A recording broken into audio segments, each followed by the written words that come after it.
¿Yo le puedo probar bíblicamente que existía la Iglesia Católica Apostólica Romana en el siglo I? Romana, así. Romana, con R de rápido, romana. ¿Le puedo? ¿Tiene una Biblia a mano, pastor? Mi pregunta es la siguiente, pastor. ¿Cuál es el libro de la Biblia que continúa a Hechos de los Apóstoles? El título de la Reina Valera 1960, que es Biblia protestante, dice Epístola de San Pablo a la Iglesia de Roma.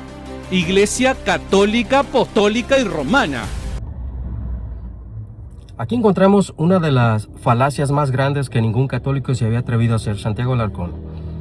Cuando Pablo escribe la carta a Roma, tenemos que entender y tenemos que identificar que una de las entidades que tiene la sede de Roma es que ahí está la cátedra de Pedro y la sede de Pedro. Por lo tanto, ahí es donde reside el apóstol Pedro y los sucesores del apóstol Pedro. Si usted lee Romanos capítulo 16, el apóstol Pablo manda a saludar a más de 20 personas, a Febe, etcétera, etcétera, etcétera. Pero nunca menciona a San Pedro, al que tiene las llaves, al pontífice romano, al vicario de Cristo, a su santidad, como dicen los católicos romanos. ¿No se le hace a usted muy raro lo que dice Santiago Alarcón, que hay una iglesia católica apostólica romana porque va a dirigir una carta a Roma? Pero ¿no se le hace muy extraño que Pablo no mencione al apóstol que está liderando toda la iglesia universal en Roma? Esta es una prueba contundente, fulminante, donde se desbarata el papado romano, que la Iglesia Católica Apostólica Papista no existía en el siglo I. Otra de las cosas interesantes que dice Pablo da instrucciones, Pablo corrige errores, Pablo dice que él no quiere predicar donde el Evangelio ya ha sido predicado. Pablo tenía un deseo de ir a verlos para transmitirles un don. ¿No se le hace a usted muy raro que el apóstol Pablo tuviera la osadía de transmitir un don, de dar instrucciones y corregir errores? Cuando nosotros encontramos, bueno, según Roma, ahí tenía que estar el apóstol Pedro liderando la iglesia de Roma. Esto que dice el señor Santiago Alarcón, de que hay una iglesia católica apostólica romana que va dirigida esta carta a los romanos, es una prueba contundente de que los papistas no existían. ¿Por qué? Porque el apóstol Pablo no menciona en ningún momento a Pedro liderando una iglesia universal con una sede en Roma. Esa es una falacia y esa, con todo respeto, es una payasada del señor Santiago Alarcón, que ningún académico católico romano serio se ha atrevido a decirlo. ¿Cuál es el libro que sigue al libro de Hechos de los Apóstoles en la Biblia? ¿Cuál es el siguiente libro a Hechos de los Apóstoles? ¿Cuál es? Me vas a hablar de Romanos, o sea, obviamente me vas a hablar... Bueno, es una carta a los romanos, está bien. Cuando Pablo escribe a los romanos, ¿quiénes eran estos romanos? ¿Eran cristianos, sí o no?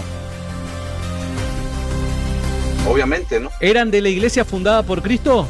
¿O edificada por Cristo? ¿O que iba a edificar Cristo?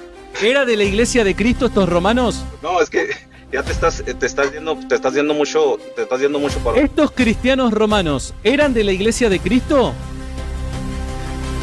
Obviamente, o sea... Ok, ¿eran cristianos apostólicos? De Cristo. ¿Eran cristianos apostólicos?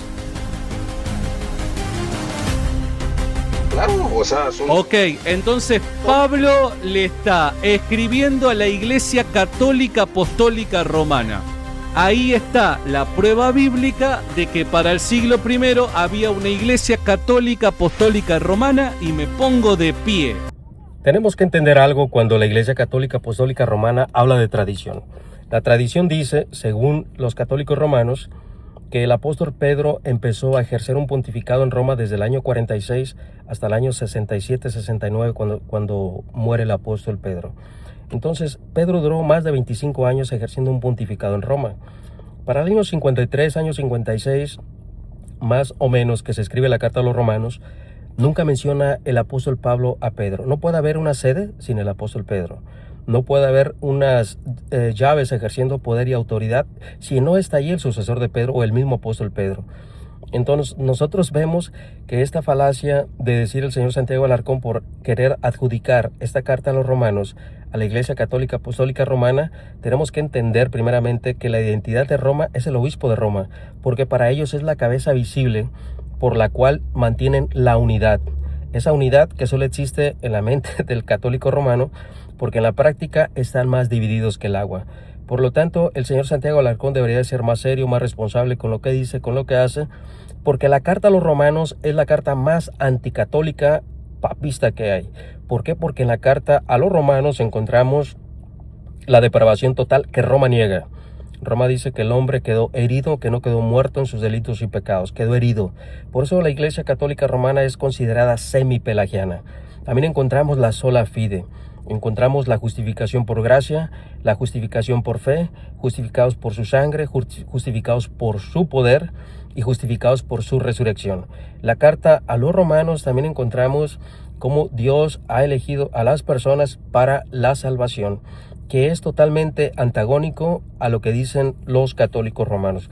Por lo tanto, esta carta a los romanos es considerada la columna vertebral de toda la Biblia para muchos eruditos evangélicos, y es la kriptonita en la soteriología que destruye la justificación progresiva de los católicos romanos por los auristos que existen en la palabra dicaio, que es justificación. Por lo tanto, yo creo que el señor Santiago Alarcón, si tuviera un previo conocimiento a lo que realmente dice el contexto de la carta a los romanos, le daría mucha vergüenza en mencionar que Pablo está haciendo alusión a ellos, los papistas. Recordemos que el papado romano está sobre la arena. ¿Por qué? Porque está cimentado sobre una documentación falsificada. Los católicos romanos es una montaña de mentiras, que cuando tú empiezas a escudriñar la historia, la patrología, los documentos papistas, te darás cuenta que los católicos romanos usaron el poder, la autoridad en el cisma del 1054 a base de esas documentaciones, de las que le acabo de mencionar, la pseudo-isidoriana, el decreto de Graciano y la donación de Constantino.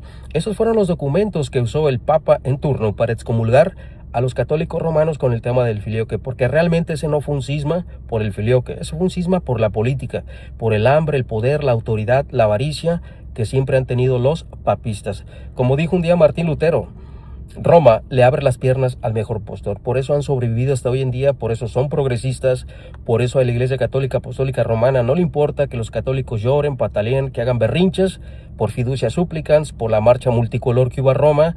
María ya no es corredentora, dejaron la sede vacante en Roma, la oficina está desocupada.